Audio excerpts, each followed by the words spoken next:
Hello everyone. Today I am doing a set of Kirklands inspired tabletop pumpkins made with things from the Dollar Tree. They have a set for $64.99. Theirs are bigger than mine. I also chose a slightly different look for mine, so I don't want to call it a full dupe, just inspired by their version. I will list everything that I used.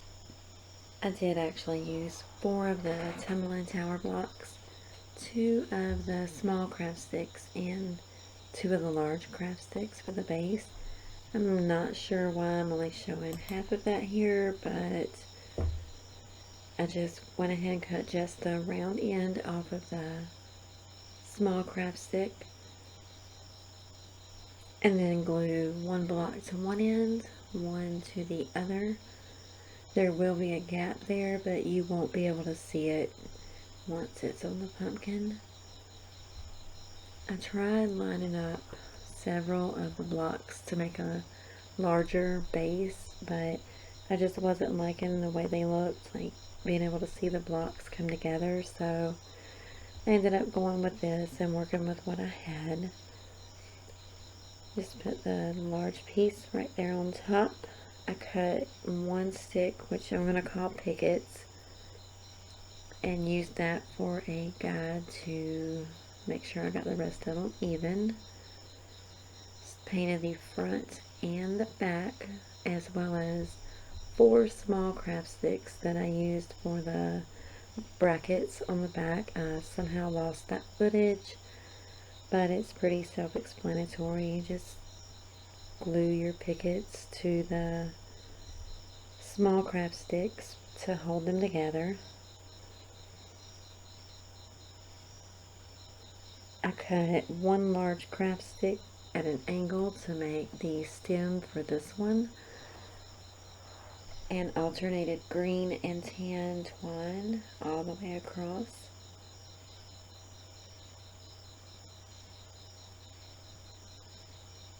Cut off the excess, and this is what it looks like. Now the one for the white pumpkin that I did just a little bit different. Went ahead and put the back part of the base on.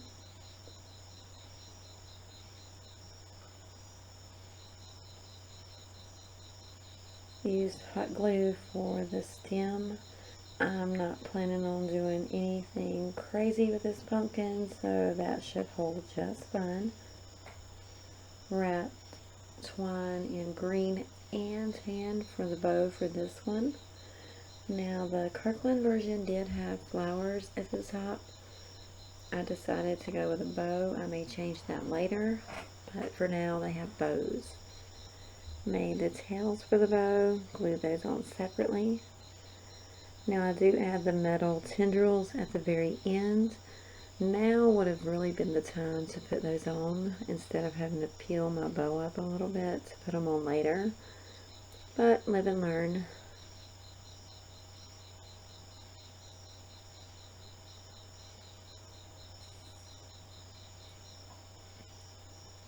I tape off the orange. I wasn't sure what color I wanted the base, so I waited till after I got it on to paint it. Went ahead and fixed my boo-boo there.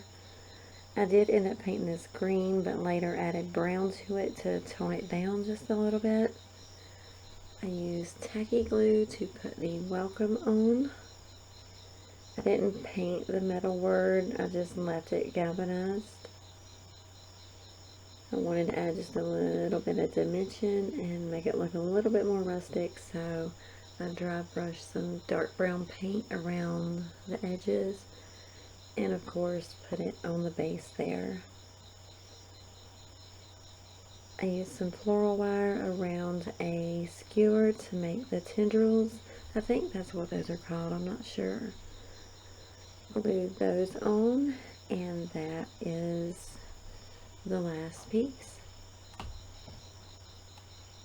And here's a look at both the orange and the white version that I did.